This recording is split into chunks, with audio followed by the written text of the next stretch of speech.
Hey, it's XNYC Prepper here, and I'm watching the news here about this CEO, United Healthcare CEO, who got gunned down in Manhattan earlier today at 7 o'clock in the morning in the streets, and the assailant came from behind him and shot him. And I made a video earlier about this, stating that he should have been more prepared and more aware of his surroundings, because he was receiving threats, death threats, according to his wife. So if you know that there's somebody after you, why don't you take that seriously? This guy's rich enough. He could have bought a bulletproof vest. He could have had maybe security guards with him or something like that, but he didn't, and now he's gone. So I just want to show you how this criminal probably got away.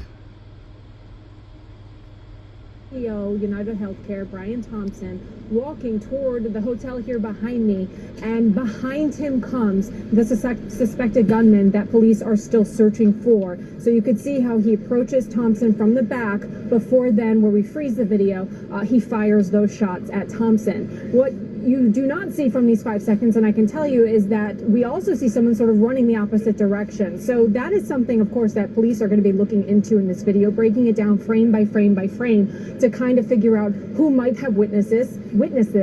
They, of course, are going to want to talk to anyone who might have witnessed this. Again, it happened at the really front step of this entrance of this hotel, so there's possible some security there as well. And then, of course, follow the path of that gunman. As we already have learned, he flees from the scene, going down a back alley behind a theater that's across the street from the hotel where we are, and then hops on a bike where they basically lose his trail in Central Park. So again, we know that police are offering a 10.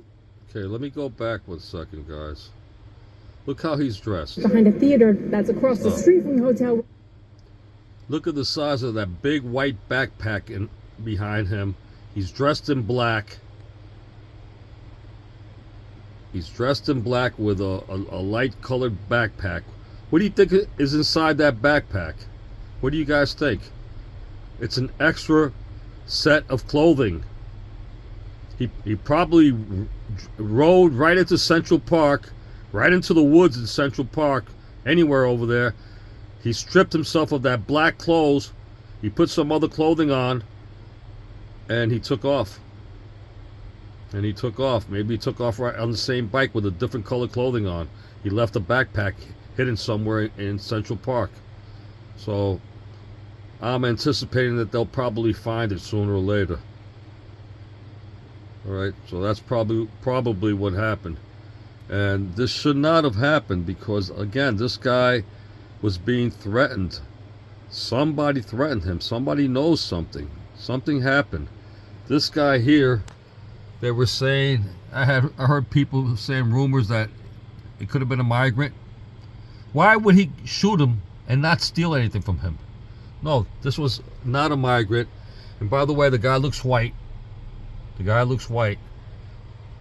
have been Chinese, who knows? But he's a light-skinned person. And yeah, he rode away. Inside that big backpack, he had an extra set of clothing, light-colored clothing. Everybody's looking for a guy dressed in black, and he just rides away. That's what happened. Anyway, you got to prepare for these things, guys. Never take a threat lightly. All threats should be taken seriously. Take care. God bless you. And prepare to stay ready for whatever comes your way always.